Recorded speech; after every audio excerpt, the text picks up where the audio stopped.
Question discuss करते हैं. Design a column to support a factored load of 1050. The column has an effective length of 7 meters with respect to z axis and 5 meters with respect to y axis. Use FE 410. तो LZ हमें कितना दे रखा है 7 metres, LY दे रखा है 5 metres. Assume कर लेते हैं कि हम कौन सा सेक्शन यूज करने वाले हैं, आई सेक्शन यूज करने वाले हैं.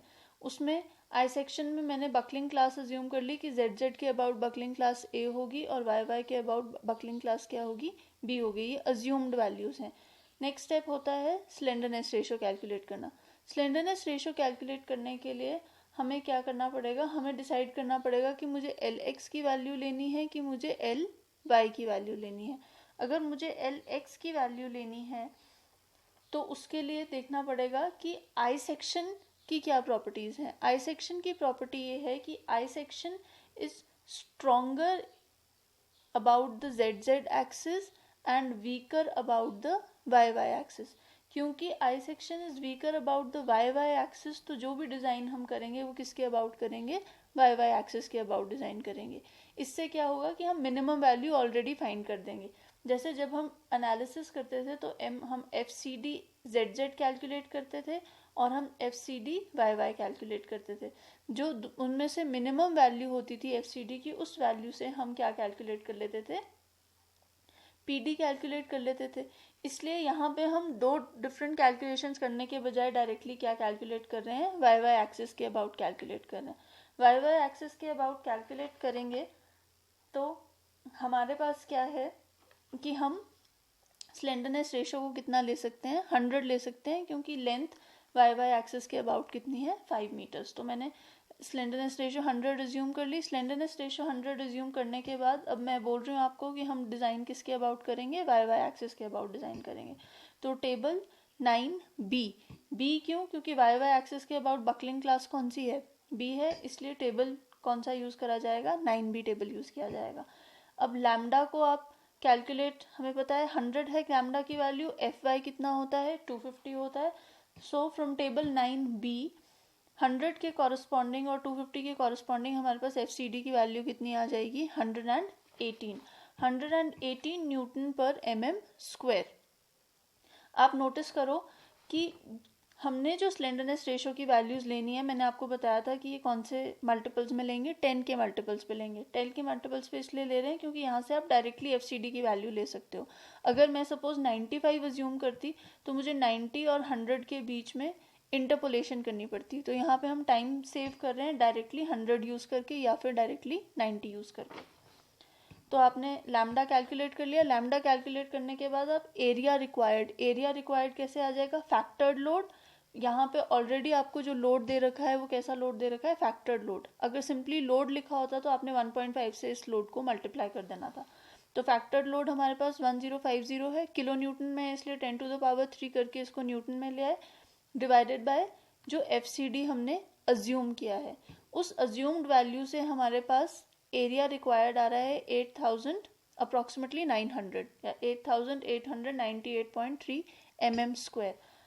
अब यूजिंग द स्टील टेबल्स हम क्या करेंगे, हम क्रॉस सेक्शंस देखेंगे कि कौन कौन से क्रॉस सेक्शंस इस एरिया को सेटिस्फाई करते हैं, किस सेक्शन के लिए, आई सेक्शन के लिए. तो यहाँ पे हमारे पास है, हमने स्टील टेबल से ये वाले सेक्शंस चूज करे हैं. ये सेक्शन है IS HB 300, इसका एरिया 8591 है. ऑल्दो हमें 8898 चाहिए, यहाँ पे हम कम एरिया ले रहे हैं क्योंकि हम अज्यूम कर रहे हैं कि ये सेक्शन सेफ हो जाएगा. अगर आपने सेफ चलना है तो आप इस 8898 से हायर वैल्यू के एरिया को ही यूज़ कर सकते हो. तो मैंने उसका साथ में मिनिमम रेडियस ऑफ जायरेशन, आपको आई सेक्शन के केस में स्टील टेबल में एक xx की वैल्यू देगा, रेडियस ऑफ जायरेशन xx देगा, एक रेडियस ऑफ जायरेशन yy देगा. तो जो मिनिमम वैल्यू होगी वो ऑब्वियसली y एक्सिस के अबाउट होगी. आपने उस वैल्यू को नोट डाउन कर लेना है. नेक्स्ट है, आप कोई और सेक्शन देख रहे हैं, कोई और सेक्शन IS HB 350 @710, इतना आपको एरिया देता है, पर इसका रेडियस ऑफ जायरेशन देखो क्या हो गया, कम हो गया. कम एरिया के लिए रेडियस ऑफ जायरेशन 53.4 था, ज़्यादा एरिया के लिए रेडियस ऑफ जायरेशन कितना हो गया है 52.2 हो गया है।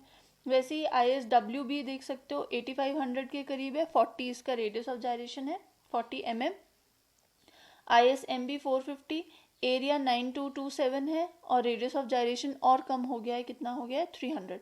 तो पहले तो मैंने किसके हिसाब से इन सेक्शंस को चूज किया, एरिया के हिसाब से चूज किया। फिर इन एरियाज के हिसाब से चूज करने के बाद मैंने इनके क्या लिख दिए, रेडियस ऑफ जायरेशंस लिख दिए। अब मैं इन चारों में से कौन सा सेक्शन यूज करूंगी, कौन सा सेक्शन सिलेक्ट करूंगी जिसका मिनिमम रेडियस ऑफ जायरेशन क्या होगा, मैक्सिमम। ये सारे मिनिमम रेडियस ऑफ जायरेशन थे, इनमें से मैक्सिमम वैल्यू किसकी है, ISHB 350 की है @ 661 न्यूटन पर mm। ठीक है, तो हमने सेक्शन क्या अज्यूम कर लिया, ISHB 350 @ 661 न्यूटन पर मीटर। अब इसका अज्यूम ट्रायल करते हैं, एरिया कितना है इसका, अब ये मैंने सारी वैल्यू स्टील टेबल से ले ली। एरिया इज 8591 mm², RZ लिख लिया, RY लिख लिया। अब इफेक्टिव लेंथ फिर से हम वापस क्वेश्चन पे जाते हैं।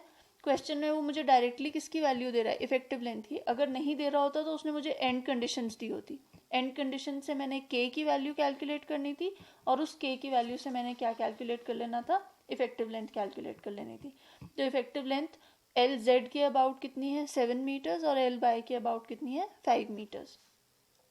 अब यहाँ पे अब हम डायरेक्ट डिटेल्ड कैलकुलेशन करेंगे। तो about ZZ axis LZ slenderness ratio कितना हो जाएगा, LZ upon RZ, LZ upon RZ कितना आता है 46.885 और LY अपॉन RY कितना आ रहा है 93.68। अब हमने चेक करना है कि जो स्लेंडरनेस रेशियो हमारे सेक्शन की आ रही है फॉर द गिवन लेंथ, वो मैक्सिमम स्लेंडरनेस या परमिसिबल स्लेंडरनेस रेशियो से ज़्यादा तो नहीं है। तो ये वैल्यू क्या दे रखी है आपको, permissible slenderness ratio, permissible slenderness ratio जो कहाँ दे रखा है आपको, कोड के टेबल 3 में दे रखा है। अब फ्रॉम टेबल 9B ये मेरे पास स्लेंडरनेस रेशियोज आ गई दोनों की। टेबल 9B से हम किसके लिए चेक कर रहे हैं, YY एक्सिस के लिए चेक कर रहे हैं। YY एक्सिस के लिए चेक कर रहे हैं तो फॉर YY स्लेंडरनेस रेशियो कितनी है 93.63, FY कितना है, बकलिंग क्लास कितनी हो जाएगी B, वो आप चेक कर सकते हो जब आपने सेक्शन सिलेक्ट किया है कि बकलिंग क्लास कितनी आ जाएगी, B आ जाएगी। फॉर बकलिंग क्लास B आपके पास 90 और 100 के बीच में वैल्यू है जो हमने अज्यूम भी करी थी।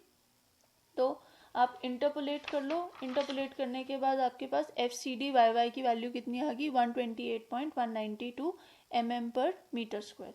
वैसे ही Z एक्सिस के अबाउट करो, Z एक्सिस के अबाउट जब आप करोगे तो बकलिंग क्लास क्या हो जाएगी A, बकलिंग क्लास A हो जाएगी।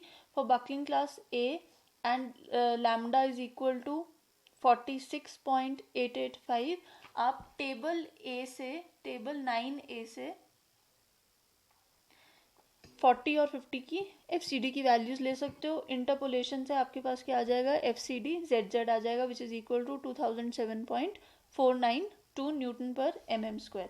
अब हम जैसे नॉर्मली करते थे FCD YY और FCD ZZ में से कौन सी वैल्यू ले लेंगे, मिनिमम वैल्यू ले लेंगे। मिनिमम वैल्यू कितनी है 128.192 which is obviously about YY axis, क्योंकि हमें पता है कि आई सेक्शन किसके अबाउट वीकर होता है, YY एक्सिस के अबाउट वीकर होता है।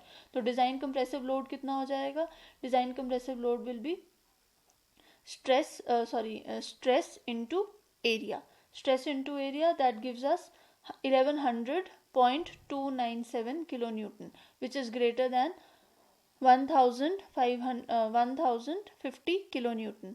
तो सेफ हो गया हमारा सेक्शन। लोड कितना ले सकता है 1100 ले सकता है, हमने कितना लगाना है 1050 kilonewton लगाना है। तो PD is greater than PU, hence safe. This means we can provide a section ISHB 350 @ 661.2 Newton per meter. Am I clear?